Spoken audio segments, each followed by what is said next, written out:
Hi hello నమస్తే welcome to our channel. ఈ మధ్య కాలంలో మోకాళ్ళ నొప్పితో చాలా మంది బాధపడుతున్నారు. మోకాళ్ళ నొప్పులు ఎందుకు వస్తాయి, ఎవరిలో వస్తాయి, దీనికి నివారణ ఎలా? ఆయుర్వేదంలో మంచి ట్రీట్మెంట్ ఉంది అంటున్నారు సుశ్రుత ఆయుర్వేద హాస్పిటల్ డాక్టర్ జీవి పూర్ణచంద్ గారు. మనతో స్టూడియోలో రెడీగా ఉన్నారు, మాట్లాడేద్దాం. నమస్తే డాక్టర్ గారు. నమస్కారం అండి.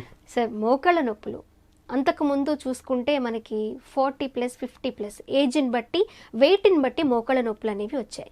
ఈ మధ్య దేనికి రిలేటెడ్గా అసలు సంబంధం లేకుండా ఈ మోకాళ్ళ నొప్పుల సమస్యతో ఎక్కువ మంది బాధపడుతున్నారు. ఎందుకు వస్తాయి, ఎవరిలో వస్తాయి, ఆయుర్వేదంలో ట్రీట్మెంట్ ఎలా ఉంటుంది? మోకాళ్ళ నొప్పులు కూడా ఇప్పుడు లైఫ్ స్టైల్ డిజార్డర్స్లో భాగమైంది. మీరన్నట్టు పూర్వం వార్ధక్యం 40 ఏళ్ళు దాటితే చెత్తవారం అంటే 40 ఏళ్లకు వచ్చే కంప్లైంట్ అని. చెత్తవారం అంటే చారు అంటే 4 పదులు, 4 పదులకు వచ్చేది కాబట్టి చెత్తవారం అంటే కళ్ళజోడ వస్తుంది 40 ఏళ్ళకి అని ఓ లెక్క ఉండేది మనకి.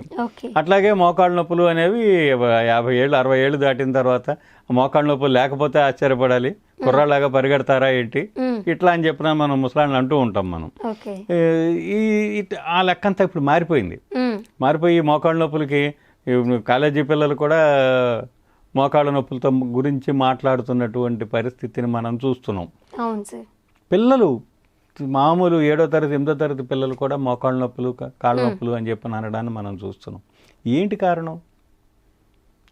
మనం టెక్స్ట్ బుక్లో చెప్పిన కారణాలే అందరికీ అప్లై చేయాలి అని చెప్పిన అనుకోవడానికి వీల్లేదు. ఎందుకంటే మన జీవించే విధానం యొక్క ప్రభావం మన శరీరం మీద అనేక అవయవాల మీద పడుతుంది. అందుకనే life style disorders, life style మారాలి. సాధారణంగా doctors prescription number 1 change food, prescription number 2 change life style అంటారు. అలాగే అని మన తలకాయ ఊపి వచ్చేస్తాం. ఏం మార్చాలో మనం వాళ్ళని అడగం, వాళ్ళు చెప్పేటంత తీరుకుండదు. ఇది చాలా అన్ని చోట్ల జరుగుతున్నటువంటి విషయం. అంతా డాక్టర్లు చెప్పని మాట కాదు, ఇది చెప్పే మాటే. కానీ మనం పాటించేదానికి వచ్చేసరికి సరైన అవగాహన లేకపోవటం, దానివల్ల మనం పాటించలేకపోవటం జరుగుతుంది. సో మోకాళ్ళ నొప్పులు సరే అనేక కారణాలు ఉన్నాయి. ఇంజురీ జరగచ్చు. మోకాళ్ళు ఏంటంటే 3 ఎముకలు ప్రత్యేకమైనటువంటి జాయింట్. అది మోకీలు అంటున్నారు. ఇప్పుడు మోకీలు అనే కొత్త పదం ఇప్పుడు పత్రికల్లో వస్తుంది. సో మోకాలు అనేటువంటిది ఒక కీలు, దాన్ని మోకీలు అని చెప్పని అన్నారు. బాగానే ఉంది, ఆ పదం వాడుకోవడానికి వీలుగా కూడా బాగానే ఉంది, వ్యాప్తిలోకి వస్తుంది. ఈ మోకీల్లో మనకి ఆ పైన మోకాటి చెప్ప, ఈ పైన థైబోను, కింద ఉన్నటువంటి ఎముక, వీటిని కట్టి ఒక జాయింట్ లాగా తయారు చేస్తున్నటువంటి లెగమెంట్స్ అనేటువంటి కండరాలు, ఆ పైన మోకాటి చెప్ప, ఇవన్నీ కూడా వీటికి మధ్య కార్టిలేజ్ అనేటువంటి మెత్తటి ఎముక పదార్థం, ఇవన్నీ కూడా ఈ మోకాలు చక్కగా నడిచే బలంగా మన శరీరం యొక్క బరువుని హాయిగా చక్కగా మొయ్యగలిగేటువంటి శరీరం బరువుని ఏం మోస్తోంది? శరీరం బరువుని కేవలం మోకాలు మాత్రమే మోస్తోంది. ఎవరు మోహం చూసి నిద్ర లేచినట్టుగా వచ్చే మోకాళ్ళ నొప్పుల గురించి మనం ఎక్కువ మాట్లాడుకుందాం. ఎందుకంటే ఒక రీజన్తో వచ్చే వాటి గురించి మనం ఆ రీజన్ తెలుస్తూనే ఉంది. గాయం అయింది, గాయానికి చికిత్స జరుగుతుంది. కానీ ఇవి ఏమేమి ఉండవు, లేకుండానే మోకాళ్ళ నొప్పులు వస్తూ ఉంటాయి. సరే, ఎక్స్రేలు తీస్తే బోల్డ్ అని తేడాలు ఉంటాయి, మనకి తేడాలు కనిపిస్తూ ఉంటాయి. ఎక్స్రేలో పలానా తేడా ఉంది కాబట్టి ఇదిగో ఈ నొప్పి వచ్చింది అని చెప్పినని డాక్టర్లు ఎక్స్ప్లెయిన్ చేస్తారు. సో ఆ తేడాలు ఎందుకు వచ్చినాయి? ఏ దెబ్బలు తగలలేదే, మనకి ఏ యాక్సిడెంట్ అవ్వలేదే, ఎందుకు లోపల వాచిపోయింది, 2 ఎముకలు వాచిపోయినాయండి, లేకపోతే గ్యాప్ తగ్గిపోయిందండి, ఇట్లా మనకి వైద్యులు చెప్తారు కదా. ఎందుకు జరిగింది అట్లా వాచిపోవడానికి కారణం ఏమిటి? దీన్నే ఆర్థరైటిస్ అంటారు. ఇప్పటిదాకా మోకాళ్ళ నొప్పులు అంటే మోకాలకు మాత్రమే మన దృష్టి ఉంది, మోకాల మీద మాత్రమే ఉంది. ఎక్స్రేలు దానికి సంబంధించినవి, అసలు దానికి సంబంధమే ఉంటది అనుకుంటాము. వెయిట్ లేపితేనో, లేకపోతే ఎక్కువ దూరం నడిస్తేనో, ఏదో తగిలితేనో, ఈ కారణాలు ఏమీ లేకుండా వచ్చే మోకాళ్ళ నొప్పులకి అదే కదా సార్. దాని గురించి కూడా మనం ఆలోచించాలి కదా. అక్కడ ఆయుర్వేదం అనేది ప్రధానంగా ఒక నివారణోపాయంగా కనిపిస్తుంది. ఆయుర్వేదం ఏం చెప్తుందంటే, ఇదంతా కూడాను మళ్ళీ మనిషి 3 తత్వాలు, శరీర తత్వాలు కలిగి ఉంటాడు. వాతతత్వం, పిత్తతత్వం, కఫతత్వం అని 3 రకాలుగా ఉంటారు. ఇందులో వాతం చేసేటువంటి శరీర తత్వం కలిగినటువంటి వ్యక్తులు వాతాన్ని పెంచేటువంటి ఆహార పదార్థాలు తీసుకున్నప్పుడు వాతం పెరిగి మోకాళ్ళ నొప్పులు వచ్చేస్తాయి. అలాగే పిత్త స్వభావం కలిగి వేడి చేసే శరీరతత్వం కలిగినటువంటి వ్యక్తులు వేడి చేసే పదార్థాలు తీసుకున్నప్పుడు మొక్కలు ఇంతలా వాచిపోయి ఎర్రగా పొక్కిపోయి అదంతా మంట పుడుతూ వేడి వల్ల వచ్చే మోకాళ్ళ నొప్పులు ఉంటాయి. అలాగే శరీర తత్వం కలిగిన వాళ్ళకి అజీర్తిని కలిగించే ఆహార పదార్థాలు తీసుకున్నప్పుడు కఫ లక్షణాలు కనిపిస్తాయి. ఇట్లా మాకు ఆయుర్వేదంలో చాలా చెప్పాడు. ఇదంతా మనకి ఇప్పుడు సామాన్యుడికి కొంచెం ఎక్కువ సబ్జెక్ట్ అవుతుంది.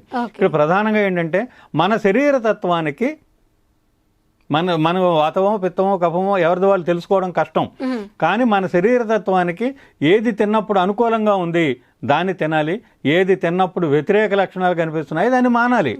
అట్లాగే ఏమవుతుందంటే అల్లం వెల్లుల్లి గ్రేవీ ఒకటి, చింతపండు గ్రేవీ ఒకటి, బాగా నూనెలు పోసి నూనెలో వేసి వేయించేటువంటి పదార్థాలు ఒకటి, ఇవి జీర్ణశక్తిని చంపి కీళ్ల నొప్పులు పెరగడానికి కారణం అవుతున్నాయి. లేకపోతే అల్లం వెల్లుల్లి కీళ్ల నొప్పులకు మందుగా పనిచేస్తాయి. అసలు నూనె నెయ్యి తినాలి. కీళ్ల నొప్పులు ఉన్న వ్యక్తులు, మోకాళ్ళ నొప్పులు ఉన్న వ్యక్తులు, నడుం నొప్పి ఉన్న వ్యక్తులు నెయ్యి వేసుకోవాలి, కానీ నెయ్యి పోసుకోకూడదు. అలాగే నూనె వేసుకోవాలి, నూనె పోసుకోకూడదు. అంటే ఔషధంగా మన ఆహారాన్ని ఔషధంగా భావించుకుంటే ఈ ప్రాబ్లం రాదు మనకి. ఇలా కనుక మనం తీసుకుంటే మోకాళ్ళ నొప్పుల్లో చాలా చక్కటి ఇది మనకు వస్తుందన్నమాట. కూర్చుని ఉద్యోగం చేసేటువంటి వ్యక్తులు గంటకు ఒకసారైనా 4 అడుగులు నడవాలి. ఇది చాలా ముఖ్యమైన పాయింట్. భవిష్యత్తులో మోకాళ్ళ నొప్పులు రాకుండా ఉండాలంటే కూర్చుని ఉండే ఉద్యోగాలు చేసేటువంటి వైట్ కాలర్స్ ఎవరైనా సరే కనీసం గంటకు ఒక 4 అడుగులు 4-5 అడుగులు కొంచెం అలాగా 4 రౌండ్లు వేసి మళ్ళీ కూర్చుంటే మళ్ళీ మోకాళ్ళు మళ్ళీ సాగుతాయి. తగినంత పొద్దున పూట సాయంత్రం పూట తగినంత వ్యాయామం మోకాళ్ళకి ఇవ్వటం, ఇవన్నీ మోకాడు చెప్పని మనం కాపాడుకోవడానికి మనం తీసుకోవాల్సిన జాగ్రత్తలు. వాతాన్ని పెంచకుండా ఉండాలి. రాత్రి 10 తర్వాత కీళ్ళ నొప్పులు, కాళ్ళ నొప్పులు, నడుం నొప్పితో బాధపడే వాళ్ళు ఓ పక్క నడుం నొప్పితో అమ్మో అయ్యో అనుకుంటూనే ఆ టీవీ గంటుకుని చూస్తూ కూర్చుంటారు. ఆ కూర్చోవడం అనేది విపరీతమైపోయి నడుం నొప్పికి కారణం అవుతుంది. లాంగ్ ఇది డ్యూరేషన్ కూర్చోవడం అనేటువంటిది, ఆ పోస్చర్ సరిగ్గా లేకపోవడం, ఆ కూర్చున్నటువంటి సీటింగ్ సరిగ్గా లేకపోవడం, ఇవన్నీ కారణం. ఇవేమి మేము మారవండి, మంది ఇవ్వండి చాలు. పేషెంట్ డాక్టర్ని అడిగేటువంటిది ప్రధానంగా ఏంటంటే చాలా కష్టాలన్నీ బోల్డంతసేపు చెప్తారు. వీడు కోరుకునేది ఏమిటంటే ఇప్పుడు మీరేమి చెప్పొద్దు, నాకు మంది ఇచ్చేసి తగ్గిచ్చేసేయండి, ఏ మళ్ళీ రాకూడదు. ఇది పేషెంట్ కోరిక అనమాట. కానీ అలా ఉండదు. ఎందుకంటే మనమేది వాటిని పెంచి పోషిస్తున్నాము. మనం మారాలి. అదే చేంజ్ ఆఫ్ లైఫ్ స్టైల్ అంటే అర్థం. ఈ లైఫ్ స్టైల్లో అన్ని రకాల సమస్తమైన వ్యాధులకి గ్రామ్యాహారం కారణం అన్నాడు చరకుడు. గ్రామ్యాహారము అంటే అక్కడ ఆయన దృష్టిలో గ్రామం అంటే అడవిలో ఉండేవాడికి గ్రామం అనేది పెద్ద నాగరికత కదా. అంతే కదా. అడవిలో ఉండేవాడికి కందమూలాలు తినేటువంటి ఒక ఆటవికుడికి గ్రామం అనేది గొప్ప నాగరికత. అంటే నాగరిక భోజనము వ్యాధులకి కారణము అని చెప్పాడు. నాగరిక భోజనం అంటే ఏమిటి? ఇదిగో అల్లం వెల్లుల్లి మసాలాలు, ఆయిలీ ఫుడ్స్, స్పైసెస్, స్పైసెస్, రెస్టారెంట్లో భోజనం. అలాగే దుంపకూరలు భయంకరమైన వ్యాధులు తెచ్చేస్తాయి. దుంపకూరలు అక్కడికి దుంపకూరలు తినండి అంటూ ఉంటారు. హాయిగా దుంపకూరలు ఏమి చేయలే మోకాళ్ళ నొప్పులకి. మనవైన దుంపకూరలు, బంగాళదుంపలు మనవి కాదు, అవేవో తర్వాత అమెరికా నుంచి మనకు వచ్చినటువంటి అన్నీ ఏదో ఒక అపకారం చేసేవేనండి. మిరపకాయలు అక్కడి నుంచి వచ్చేవి, పొగాకు అక్కడి నుంచి వచ్చిందే మనకి. ఇవన్నీ ఆ పోర్చుగీసులు తీసుకొచ్చి మన నెత్తిన బాగా రుద్దారు.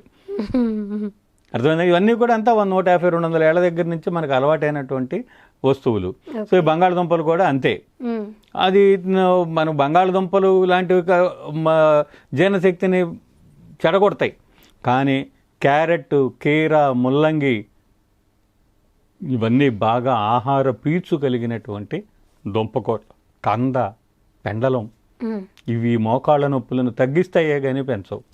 విరేచనం అయ్యేలాగా చేస్తాయి. విరేచనం అయిన రోజు మోకాళ్ళ నొప్పులు ఉండవు. అందుకని దుంపకూరల్ని చెడ్డగా మనం భావించక్కర్లేదు నొప్పులకి. ఇటువంటి ఆహారాన్ని కనుక మనం తీసుకుంటూ, ముఖ్యంగా త్రిఫలా చూర్ణం. త్రిఫలా చూర్ణానికి ఉన్నటువంటి ప్రధానమైనటువంటి లక్షణం ఏంటంటే ఈ విషదోషాలను పోగొట్టి చక్కగా విరేచనం అయ్యేలా, అంటే విరేచనాల మందు కాదు అది, విరేచనం అయ్యేలాగా పేగులకి అది సహకారం ఇస్తుంది. పేగుల్ని పోషిస్తుంది. శరీరంలో ధాతువులన్నీ కూడా చక్కగా సక్రమ నిర్మాణం అయ్యేలాగా చేస్తుంది. అరిగిపోయినాయి అంటాం, ఎముకలు అరిగిపోయినాయి అంటారు. మరి అరిగింది పుట్టాలి కదా, పుట్టేలాగా చేయడానికి అంటే డిజనరేషన్లోంచి రీజనరేషన్ అనేది రావడానికి మనకి త్రిఫలా చూర్ణం బాగా ఉపయోగపడుతుంది. స్ట్రెస్ ఫ్రీగా గనక మనం ఉండగలిగితే, మనసుని ప్రశాంతంగా ఉంచుకోగలిగితే కేళ్లవాతము మనల్ని ఏమీ చెయ్యదు. ఓకే సార్, చాలా మంచి విషయాన్ని షేర్ చేసుకున్నారు. మోకాల నొప్పులు అంటే సర్జరీలు, మెడిసిన్, బరువులు ఎత్తకపోవడం, స్టెప్స్ దిక్కుండా జాగ్రత్త పడడం, ఇవి మాత్రమే అనుకుంటారు. కానీ మీరన్నట్టు ఆహారం కూడా మనం ఎలా తీసుకోవాలి, మైండ్ ఎంత పీస్ఫుల్గా ఉంచుకుంటే ఈ మోకాళ్ళ నొప్పి నుంచి తగ్గించుకోవచ్చు అనే విషయాన్ని చాలా సింపుల్గా, ఇది ఏ హాస్పిటల్కి వెళ్ళక్కర్లేదు, ఏ మందులు తినక్కర్లేదు, ఎలాంటి మందులు మన జాగ్రత్తలు తీసుకుంటే పని చేస్తాయి మందులు. అప్పుడు అదే సార్, మనం అట్టాగే ఉంటూ మనం వ్యాధిని పెంచుకుంటూ ఉంటాము, మందేసి తగ్గించుకుంటూ ఉంటాం, కానీ రిజల్ట్ అక్కడే ఉంటుంది. మీ మందు వేసుకుంటే అట్టగే ఉందండి, మళ్ళీ మొన్నాడు వచ్చేస్తుందండి అంటాడు, మళ్ళీ మనం 2 సెకండే మందు వేసుకోవాల్సిందే. అదే. ఓకే, ఇలాంటి జాగ్రత్తలు తీసుకుంటే మోకాళ్ళ నొప్పుల నుంచి బయటపడవచ్చు. ఆయుర్వేదం ఇలా ఉంటుంది. మరి ఆరోగ్యం, ఆనందం, అందం కూడా ఆయుర్వేదం వైపు, ఆయుర్వేదం ట్రీట్మెంట్ గురించి తెలుసుకోండి. ఆయుర్వేదం ఎలాంటి ఉపయోగాలు ఉన్నాయి ఆ ట్రీట్మెంట్ వల్ల అనేది చాలా మందికి కూడా ఇప్పుడు అవేర్నెస్ వచ్చింది. సో ఆయుర్వేదం వైపు వెళుతున్నారు, వాడుతున్నారు కూడా. మరి ఇప్పుడు సార్ చెప్పినట్లు ఇంకొన్ని విషయాలు మనం ఆయుర్వేదంలో ఎలా ఉంటాయి, ఆయుర్వేద వైద్యం ఎలా ఉంటుందనే వివరాలు తెలుసుకుందాం. Thank you.